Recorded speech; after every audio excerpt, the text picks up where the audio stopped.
Tanzania imewaka tena baada ya kakake Humphrey Polepole kukamatwa na jeshi la polisi kuhusiana na kutekwa nyara kwa ndugu yake Humphrey Polepole. Hujambo na karibu.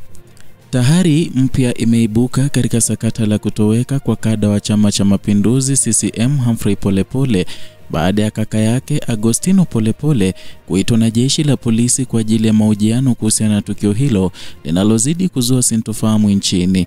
Hadi sasa Polepole anaripotiwa kutoweka mikononi mwa watu wasiojulikana, huku juhudi za kumtafuta zikiendelea bila mafanikio.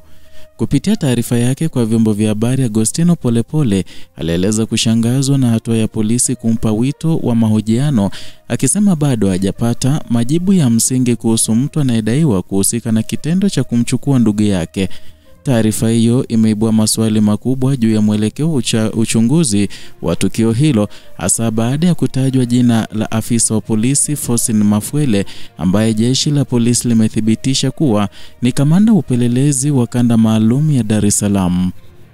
Kwa mujibu wa Agostino, taarifa za awali zilimfanya kuamini kuwa Faustin Mafwele ni raia wa kawaida, lakini baada ya uthibitisho wa polisi kuwa ni afisa wa jeshi hilo, alishangazwa kuona kuna hatua zilizochukuliwa dhidi yake licha kutajwa moja kwa moja kwa tuhuma hizo. Hali hii imezidisha mashaka kuhusu uadilifu uchunguzi unaoendelea, huku familia ikibaki katika maumivu ya kutojua hatma ya ndugu yao.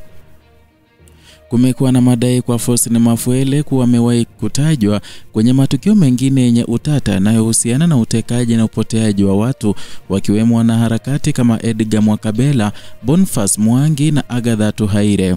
Hata hivyo, hakuna ripoti rasmi zilizowahi kuthibitisha tuhuma hizo, na ni jambo linaloongeza shaka miongoni mwa wananchi kuhusu namna vyombo vya usalama vinavyoshughulikia masuala ya aina hii.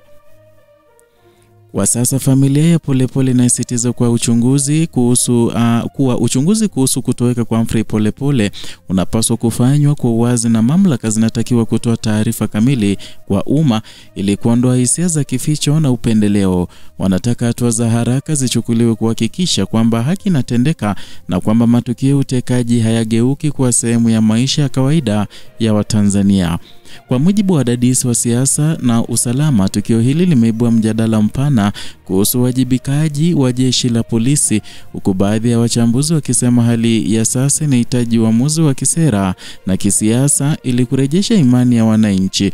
Wanasema kuwa matukio ya mara kwa mara ya watu kupotea bila maelezo yameacha doa kubwa katika sura ya taasisi za ulinzi na utawala wa sheria nchini.